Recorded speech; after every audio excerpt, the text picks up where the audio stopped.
Praise the lord. ప్రభు అయిన యేసు క్రీస్తు నామములో మీ అందరికీ మా హోసన్నా మినిస్ట్రీస్ తరపున హృదయపూర్వకమైన వందనాలు తెలియపరుస్తున్నాను. ప్రభు మిమ్మల్ని ఆశీర్వదించి దీవించునుగాక. ప్రభు అనుగ్రహించిన ఈ శ్రేష్టమైన కృప కొరకై ప్రభుని స్తుతిస్తూ ఉన్నాను. ప్రతిదినం వాక్య దర్శనం చేత ఈ రీతిగా ఆయన సముఖంలో మనం కలుసుకోవడం గొప్ప భాగ్యంగా నేను భావిస్తూ ఉన్నాను. సజీవులు సజీవులే కదా నిన్ను స్తుతించున్నది అని వాక్యంలో మనం చదువుతున్నాము. ఆ రీతిగానే సజీవులమై ఉన్నాం కనుక సజీవమైన దేవుని వాక్యాన్ని ప్రతిదినం ఎలాగున ధ్యానించుకునే చక్కటి సదవకాశాన్ని ప్రభు మనకు అనుగ్రహించాడు. ప్రియులారా, ఇలాంటి చక్కటి సదవకాశాన్ని జారవిడుచుకోకండి. మీరు ప్రయోజనకరంగా వాటిని ఉంచుకోండి.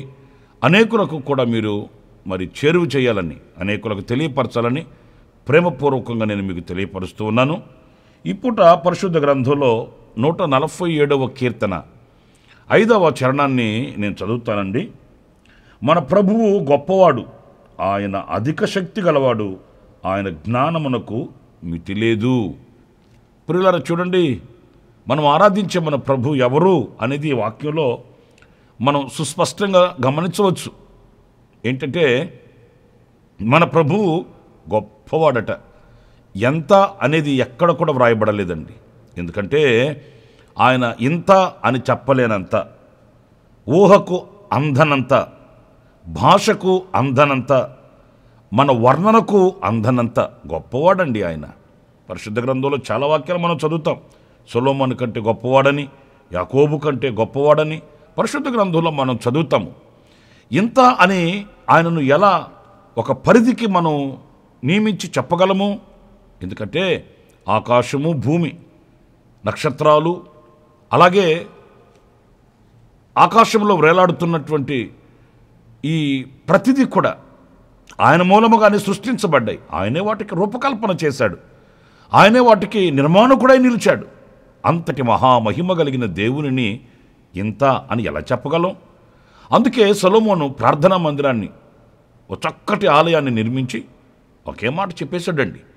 అయ్యా, హస్తకృత్యములైన ఈ మందిరములో నివసించుటకు నేను నిన్ను పిలవట్లేదు, కోరట్లేదు. నీవు నివసించుటకు ఈ హస్తకృత్యములైన ఈ మందిరం ఏ పాటిది అని తేల్చి చెప్పేశాడు.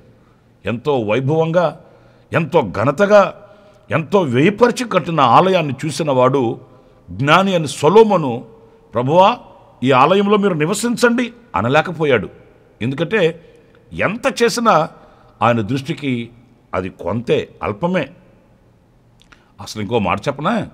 ఆకాశం ఆయన సింహాసనమట, ఈ భూమి ఆయన పాదపీఠమట. ఆయన కాళ్ళు పెట్టుకునే పాదపీఠం అండి ఈ భూమి. ఆకాశం ఆయన సింహాసనం అన్నప్పుడు మరి ఆ సింహాసనాసీనుడైన దేవుడు ఇంకెంత గొప్పవాడు ఊహించగలమా అంటే అందదు మన ఊహకు. ప్రియులారా, అంతటి గొప్ప దేవునిని మనం కలిగి ఉన్నాము. అంతటి సర్వశక్తి కలిగిన దేవునిని మనం ఆరాధిస్తున్నాము. ఆ దేవునికే మనం విన్నపించుకుంటున్నాము. ఆ దేవునికే మనం మొరపెట్టుకుంటూ ఆయన సముఖంలో కన్నీళ్లు కారుస్తున్నాము. అత్యధికమైన మేలులు పొందుకుంటూ ఈ రోజున సాక్ష్యపు స్తంభాలుగా నిలిచి ఉన్నామని చెప్పడానికి ఎలాంటి సందేహం ఏమీ కూడా లేదు. కానీ పరిశుద్ధ గ్రంథంలో మనం చదివితే మన దేవుని యొక్క గొప్పతనాన్ని మనం ధ్యానించుకోవాలి అని అనుకుంటే కీర్తనలు 99లో 3వ చరణంలో ఇలా వ్రాయబడి ఉందండి. భయంకరమైన నీ గొప్ప నామమును వారు స్తుతించుదురు. పిల్లలు చూడండి, ఆయన నామము గొప్పదంటండి. మన దేవుడు గొప్పవాడు, అంత మాత్రమే కాదు, ఆయన పేరు కూడా గొప్పదంటండి. ప్రియమైన వాళ్ళని గమనించండి. అంటే ఆయన పేరులో ఏంటి ఆ గొప్పతనం అని అంటే వాక్యంలో మనం చదువుతాము, ఆయన నామము బలమైన దుర్గము. అంటే ఆ నామమే బలమైన దుర్గము అనంటే ఆ దుర్గమందు చేర్చబడిన వాళ్ళు రక్షించబడతారండి.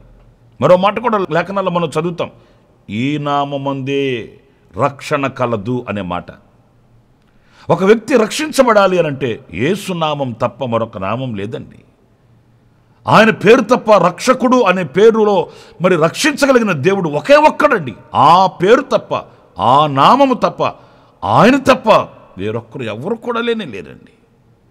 దేవదూత దిగువచ్చి ఆ రోజు పలికిన మాట యేసు అని పేరు పెట్టబడును అని. యేసు అంటే రక్షకుడు. ఆ పేరులోనే రక్షణ ఉందండి. ఎవరు ఆయన నామమందు రక్షింపబడతారో వారికి దేవుని రాజ్య ప్రవేశం ఉందండి. వారి జీవితంలో పెను మార్పును మనం చూడగలుగుతాము. జీవిత అనుభవాలలో మనం మార్పును చూడగలుగుతామండి. పిల్లలు చూడండి, లోకంలో కొన్ని మార్పు చెందిన అనుభవాలు మనం చూస్తాము. అవి శాశ్వతంగా ఉండవండి. అవి అల్పమైనవిగా కనబడతాయి. పరిస్థితులు మారవచ్చు, హంగులు రంగులు మారవచ్చు. కానీ ఆశ్చర్యమైన సంగతి చెప్పనా, మనిషి జన్మతో వచ్చినటువంటి స్వాభావికమైన గుణగణాలని ఎవరు మార్చగలుగుతారండి? మనిషి జన్మలో నుంచే వచ్చిన ఆ గుణగణాల్లో పెనుమార్పును తీసుకొని రాగలిగిన సాధనాలు ఏమున్నాయండి? పురులరా, వేషాన్ని మార్చవచ్చు, రూపాన్ని మార్చవచ్చు, కానీ గుండెలో ఉద్భవిస్తున్న ఆలోచనలు మార్చగలిగిన వాడెవడు? మనసును మార్చగలిగిన వాడెవడు? మనసులో మార్పుని కలిగించి మనిషిని మధురముగా మార్చగలిగిన శక్తి ఎవనికి? ఎవరికి లేదండి. ప్రతిదానికి ఒక స్వభావం ఉంటుంది. దానిని మార్చగలిగిన శక్తి దేవునికి ఉంటుందండి. మీకు ఉదాహరణకి ఒక చిన్న మాట చెప్పనా? ఒకడు ఒక పిల్లికి 2 కాళ్ళతో నడవడం నేర్పించాడంట. దానికి అలా ట్రైనింగ్ ఇచ్చాడండి. 4 కాళ్ళు కాదు, 2 కాళ్ళతో నడవడం. మరో 2 కాళ్ళతో తన చేతికి ఏదిస్తే అది పట్టుకొని నడుస్తుందట ఆ పిల్లి. ఆడు విర్రవీగిపోయాడు. దేవుని జ్ఞానం కంటే నా జ్ఞానం గొప్పది. దేవుడు దానికి 4 కాళ్ళు ఇచ్చాడు, నేను 2 కాళ్ళు ఇచ్చా. మరి 2 కాళ్ళతో నడిపిస్తున్నాను కదా అన్నప్పుడు దేవునికి జ్ఞానం లేదనే కదా అని విర్రవీగుతున్నాడట. అంతలో వాళ్ళు వీళ్ళు విన్నారు. అది పెద్ద రగడైపోయింది. సరే, ఒకరోజు పెద్ద చర్చ. దేవుని జ్ఞానం ఎక్కువ, నా జ్ఞానం ఎక్కువ అని ఒక చర్చ. అతను చాలామంది వచ్చేసారు. ఇక ఉంటారు కదండి, పేపర్ వాళ్ళని, విలేకరులని, వాళ్ళు కూడా వచ్చారు. ఇప్పుడు అతను ఏమంటాడంటే, దేవుడు 4 కాళ్ళు పెట్టాడండి, అనవసరం కదా, దాన్ని నేను మార్చాను, 2 కాళ్ళతో నడిచేటట్లు చేశాను, మరి దేవుని జ్ఞానం గొప్ప, నా జ్ఞానం గొప్ప అంటాడు. సరే, అంతలో అందరూ మరి నిరూపించవయ్యా అన్నారు. ఆడు కూడా చూడండి దానికి ఎంత ప్రాక్టీస్ చేయించాడో. ఆ పిల్లిని పేరు పెట్టి పిలిచి అన్నాడట, పళ్ళెంలో అన్నవాళ్ళకి, సహోదరులకి మరి కాఫీ తీసుకురా అన్నాడట ఆ పిల్లిని. దానికి ఎలా నేర్పించాడో కానీ ఒక చక్కటి పళ్ళెంలో కాఫీ కప్పులు పెట్టుకొని 2 కాళ్ళతో నడిచొచ్చిందంటండి. అందరూ హవాక్కైపోయారు. ఓరి బాబోయ్, వీడికి ఎంత జ్ఞానంరా, దేవుడు పెట్టిన దానిని మార్చగలిగిన శక్తిని కొందరా అని ఆశ్చర్యపడుతున్నంతలో, ఏమండి ఒక మాట చెప్తాను, మనిషికే అంత జ్ఞానం, అంత విరుసుబాటు అయితే దేవుడు చూస్తూ ఉంటాడండి. చూడండి ఏం జరిగిందంటే, ఆ పళ్ళెంలో ఆ కాఫీ కప్పులు పట్టుకొని ఆ పిల్లి 2 కాళ్ళతో నడిచి వస్తూ ఉన్నంతలో ఆ సోఫా కింద నుంచి ఒక ఎలుక అప్పుడే అలా బుడుంగను బయటకు వచ్చిందంటండి. అలాగ వచ్చి జరజర అలాగ వెళుతున్నంతలో ఈ పిల్లి పాత్ర పట్టుకొని వస్తుందా, ఈ పిల్లి కంట్లో పడింది. ఎప్పుడైతే ఎలుకను చూసిందో ఈ పిల్లి పళ్ళు విసిరి అక్కడ కొట్టి ఆ ఎలుక అంటబడిందంట. ఆడు 2 కాళ్ళతో నడిచేదంతా నేర్పించి పెట్టాడు. ఎప్పుడైతే ఎలుక కనబడిందో దాని స్వభావం కదండి అది. మనం ఎంత మారిస్తే ఏముంది, ఏదో మనం మార్చినట్లుగా మనం సంబరపడుకొని మనం జ్ఞానవంతులుగా, శక్తివంతులుగా, ఉన్నతమైనటువంటి ఆధిక్యత కలిగిన వాళ్ళగా మనం సంబరపడడమే కానీ దాని స్వాభావికమైన గుణాన్ని ఎవరు మార్చగలుగుతారండి? ప్రియులారా, ఒకటి నేను మీతో వాక్యాన్ని బట్టి చెప్తున్నాను, ఆ ఆచారం కానివ్వండి, ఆ పద్ధతులు కానివ్వండి, ఆ స్వాభావికమైన గుణగణాలలో ఒక మార్పును తీసుకొని రాగలిగిన వాడు ఒకే ఒక్కడు. ఆయన తన నామమందు రక్షణ ప్రసాదించగలిగిన వాడు, ఆయన పేరే నజరేయుడైన యేసు. ప్రియులారా, బందిపోటు దొంగల్ని మార్చగలిగాడండి, నరహంతకుల్ని మార్చగలిగాడండి, రాక్షసత్వం కలిగిన వారిని మార్చగలిగాడండి, లోకంలో శపింపబడిన వాళ్ళుగా త్రోసివేయబడిన వారిని మధురమైన వ్యక్తులుగా నిలబెట్టి సమసమాజంలో విలువను ప్రకటించగలిగిన శక్తిగల దేవుడు నజరేయుడైన యేసు. ఈ రోజున కోకొలలుగా మనం చూడగలుగుతామండి. రాక్షసత్వం కలిగిన వాళ్ళు మనుషులుగా మార్చబడ్డారండి. మూర్ఖత్వంతో పెనవేసుకొని రక్తాన్ని కళ్ళతో చూసే రాక్షస స్వభావం కలిగిన వాళ్ళు ప్రేమ అనురాగాలతో ఈ రోజున పరిశుద్ధ గ్రంథం పట్టుకొని తిరుగుతున్న వాళ్ళని లక్షలు కాదు కోట్ల కొలదిగా మనం చూడగలుగుతాము. వారిని మార్చింది లోకం కాదు, లోకస్తులు కాదు, సాక్షాత్తు నరునికి రూపాన్ని పోసిన దేవుడు. ఆయన రక్షించాడు. ఆయన నామం రక్షణ నామం. అది నశించిపోతున్న వారికి ఒక దుర్గం, బలమైన దుర్గం. అంతటి బలమైన నామం యేసునామం. అందుకే ఆయన గొప్ప నామము, ఆయన గొప్ప దేవుడండి. ఇంకొక మాట కూడా నేను మీకు 111వ కీర్తన 2వ చరణంలో మనం చదివితే అక్కడ ఏం రాస్తుందంటే, యెహోవా క్రియలు గొప్పవి. ప్రియులారా చూడండి, ఇక్కడ దేవుని క్రియలు గొప్పవంట. ఎందుకు మన దేవుడు గొప్పవాడు అని అంటే ఆయన నామం గొప్పది, ఆయన క్రియలు గొప్పవి.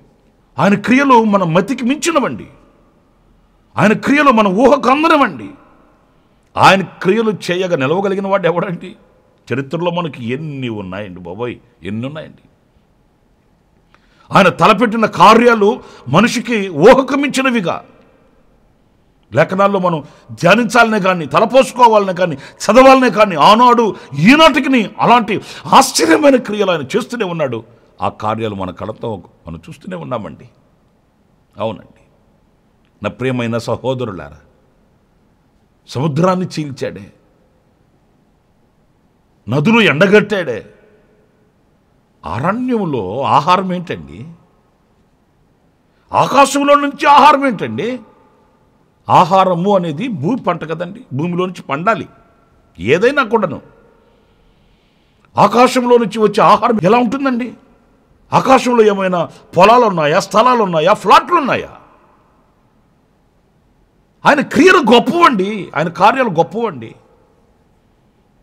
ఇంకా నేను ఒక మాట చెప్పనా, ఈ విశాలమైన విశ్వంలో, ఈ శూన్యములో ఏ ఆధారం లేకయే ఈ భూమిని అలా నిలబెట్టి ఉన్నాడండి. ఆయన క్రియల్ని ఎలా వివరించగలమండి? నేను ఒక మాట చెప్తాను, ఇంకొక మాట కూడా. మరి ఇంత పెద్ద భూమిని ఆధారాలు లేకయే అలా నిలబెట్టిన దేవుడు ఈ భూమిలో నివసించుతున్న నిన్ను నన్ను ఆయన ఆధారాలు లేకయే పోషిస్తాడండి. ఆధారాలు లేకయే ఆయన మనం రక్షిస్తాడండి. మనం పోషించబడడానికి, రక్షించబడడానికి, గణపరచబడడానికి, ఉన్నత స్థితిలోనికి రావడానికి ఆధారాలు ఏం అవసరం లేదు. నాకు ఏమి ఆధారం ఉంటే నేను గొప్పవాడిని అవుతాను, నా కులం ఇది, నా గోత్రం ఇది, నా వంశం ఇది, నా చదివిది, ఇలాంటి ఆధారాలు చూసుకుంటాం మనం. కానీ ఆయన ఒక వ్యక్తిని పోషించాలి, నడిపించాలి, రక్షించాలి అనుకుంటే ఆధారాలు అవసరం లేదండి. ఈ భూమిని ఏ ఆధారం చేత నిలబెట్టున్నాడు ఆయన?